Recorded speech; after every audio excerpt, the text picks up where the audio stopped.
அனைவருக்கும் வணக்கம்.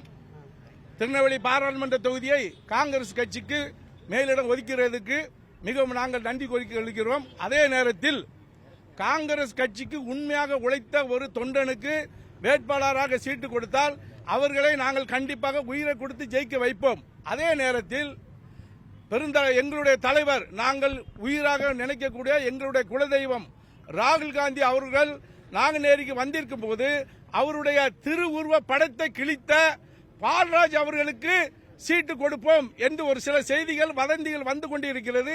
இந்த வதந்தியை முற்றிலுமாக நீக்க வேண்டும். ஏனென்றால் பால்ராஜ் இந்த கட்சிக்கு ராகுல் காந்தி தலைவர் இங்கே வரும்போது அவருடைய பேனரை, அவருடைய படத்தை கிழித்த ஒரு துரோகி. அவருக்கு இங்கே சீட்டு கொடுத்தால் இந்த தொகுதியை நான் கண்டிப்பாக இழந்து விடுவோம், காங்கிரஸ் இங்கே தோக்கும் என்கிற ஒரு முக்கியமான செய்தியை உங்களுக்கு நான் கூறிக்கொள்கிறேன்.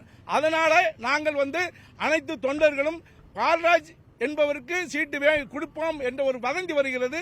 அந்த வதந்திக்கு முற்றுப்புள்ளி வைக்கும் வண்ணமாக அவருக்கு சீட்டு கொடுத்தால் இந்த திருநெல்வேலி பாராளுமன்ற தொகுதி காங்கிரஸ் தோற்கும்.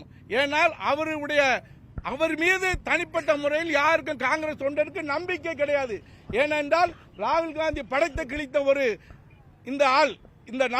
இந்த நபர் கட்சிக்கும் இதுக்கு சம்பந்தம் இல்லாத ஆள் திடீரென்று இந்த கட்சியில இப்பொழுது சீட்டு வாங்குற அளவுக்கு சில காரியங்களை எடுத்துக்கொண்டு இருக்கிறார். இந்த வதந்திக்கு நாங்கள் முற்றுப்புள்ளி வைக்கமாக இப்பொழுது நாங்கள் இங்கே பேட்டி கொடுத்து கொண்டிருக்கிறோம். கண்டிப்பாக இங்கே காங்கிரஸ் கட்சி தோக்கும். காங்கிரஸ் கட்சி அனைவரும், ஏன்னா அவர் ராகுல் காந்தி படத்தை கிழித்தவர். புறக்கணிப்போம். ஆமா, மேல என்ன அறிவு சொன்னாலும் செய்வோம், அது இரண்டாவது விஷயம். ஆனா அவருக்கு கொடுத்தா இங்க காங்கிரஸ் தோக்கும். அனைவருக்கும் காலை வணக்கம். திருநெல்வேலி தொகுதியை காங்கிரசுக்கு பெற்றுத் தந்ததில் நாங்கள் பெரும் மகிழ்ச்சியோடு காங்கிரஸ் தொண்டர்கள் உள்ளோம்.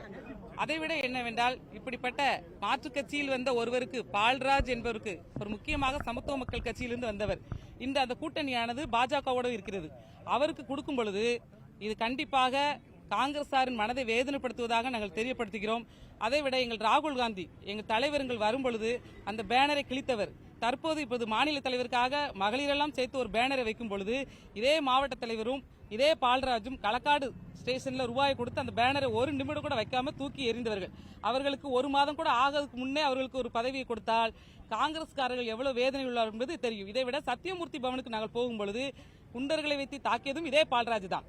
எனவே மக்கள் கொதித்து வேதனையில் இருக்கும் பொழுது தயவு செய்து மேலிடத்துக்கு நாங்கள் தெரியப்படுத்துவது என்னவென்றால், இப்படிப்பட்ட கட்சியை வளர்க்க தெரியாத அடுத்த மாற்றுக் கட்சியில் இருந்தவர்களுக்கு தயவு செய்து எம்பி சீட்டு கொடுக்க வேண்டாம். கட்சியிலேயே 20 வருஷமாக உழைத்தவர்கள், கட்சிக்காக உயிரை கொடுத்தவர்கள், தன் சொந்த பணத்தை போட்டு கட்சியை வளர்த்தவங்க நிறைய பேர் இருக்காங்க. அவங்களுக்கு கொடுங்க. இளைஞர்கள் எல்லாம் ஆர்வத்தோடு நாங்கள் எதிர்பார்த்து கொண்டிருக்கிறோம்.